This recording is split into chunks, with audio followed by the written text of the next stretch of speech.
नमस्कार। संस्कृत प्रेमियों का संस्कृत साहित्य चैनल में स्वागत और अभिनंदन। महाकवि कालिदास विरचित अभिज्ञान शाकुंतलम नाटक के प्रथम अंक और वहाँ भी राजा दुष्यंत सूत का संवाद और उसके बाद वैखानस और उसके शिष्य का संवाद गम्यमान है। राजा सूत से बात कर रहा था कि यदा लोके सूक्ष्मम ब्रजति सहसा तद विपुलता, कि जो सामने दिखाई दे रही है जो सूक्ष्म वस्तु वह एकदम से विपुलता को प्राप्त हो जाती है। और ये यबद्धा विच्छिन्नम तदपि, सूत कहता है सूतः पश्येनम व्यापाद्यम राजा संधानम नाटयति। सूत कहता है कि देखिए राजन, इस शिकार योग्य हरिण को जो पास में है,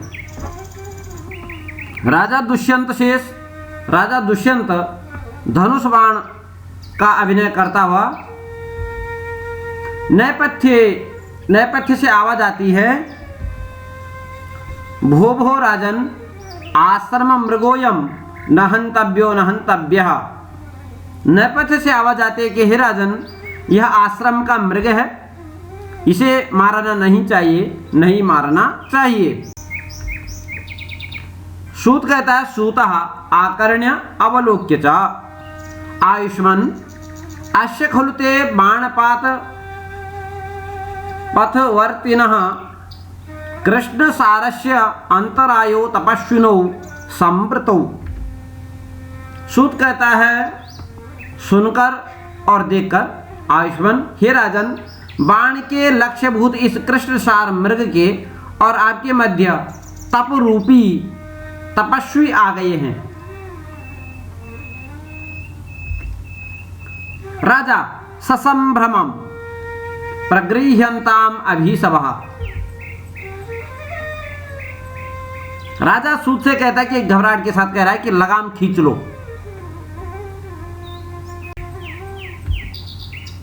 ततः प्रविशति सशिष्यो वैखानसः। उसके बाद शिष्य सहित तपस्वी वैखानस का प्रवेश होता है। वैखानसः हस्तम उद्यम्य राजन आश्रम मृगोयम न हंतव्यो न हंतव्यः। वैखानस कहता है कि हे राजन, यह मृग कृष्णसार नाम का मृग आश्रम का मृग है, इसे नहीं मारना चाहिए।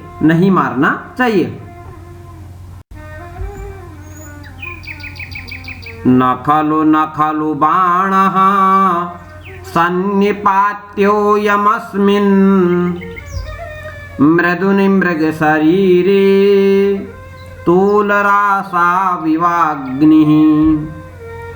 क्वबत हरिणकानां जीवितं चातिलोलं क्वच निशित निपाता वज्रसारा सरास्ति। वैखानस कह रहा है, हे राजन, इस सुकुमार मृग के शरीर पर रुई तथा अग्नि के समान यह बाण न चलाई। ये जो मृग का शरीर है वह रुई के समान है और आपके बाण जो हैं वो क्या अग्नि के समान है। तो अग्नि रूपी बाण यदि मृग शरीर रूपी रुई पर यदि चलेगी तो उसकी दशा क्या होगी। तो कह रहे हैं क्वबत हरिण का नाम, कहाँ तो दयनीय हरिण का अति चंचल जीवन, जीवितम च अतिलोलम अति चंचल जीवन, और कहाँ तीक्ष्ण प्रहार करने वाला वज्र के समान आपकी कठोर बाण।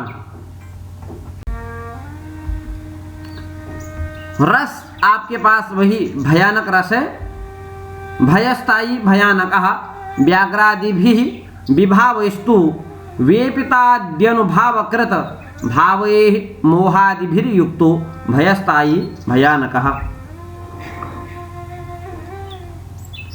प्रस्तुत श्लोक में छंद मालिनी छंद है। लक्षण है नन माया युतेयम मालिनी भोगिलोके। यह एक समवर्त छंद है और 15 अक्षरों से युक्त, प्रत्येक पाद में 15 अक्षर होते हैं।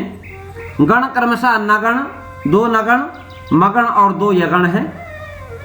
यति जो है प्रथम यति आदि से 8वें अक्षर पर और पुनः पादांत में अर्थात 7वें अक्षर में लगेगी। अलंकार अर्थांतरन्यास है। सामान्यम व विशेषो व तदन्येन समर्थते। फिर कह रहे तूल रासा विवाग्नि, तूल रासा विव में उपमा अलंकार है। फिर एक विषम अलंकार भी है कि कहाँ तो मृग का शरीर और कहाँ आपके अग्नि स्वरूप बाण, तो विषम अलंकार है। पुनः वैखानस कहता है राजा से तदा सुकृत संधानम प्रतिसंहर सायकम आर्तत्राणाय वह शस्त्रम न प्रहर्तुमनागसी। कहता है कि हे राजन, इसलिए आपको धनुष पर चढ़ाए हुए बाणों को शीघ्र ही उतार लेना चाहिए। आपके शस्त्र जो हैं आर्तत्राणाय, वह आर्त जनों की रक्षा के लिए हैं, निरपराध पर प्रहार करने के लिए नहीं है। प्रस्तुत श्लोक में अनुष्टुप छंद है। यह भी समवर्त छंद है। प्रत्येक पाद में जो 8 अक्षर होते हैं। अलंकार काव्यलिंग नाम का अलंकार है। हेतु हो वाक्य पदार्थत्वे काव्यलिंगम निगद्यते। समर्थ्य समर्थक भाव के कारण अर्थांतर न्यास है और रस भयानक राशि है। बाण का भय आलंबन विभाव, बाण का गिरना उद्दीपन और तत्बाण से रक्षा करना या अनुभाव और मोह आदि व्यभिचारी भाव है।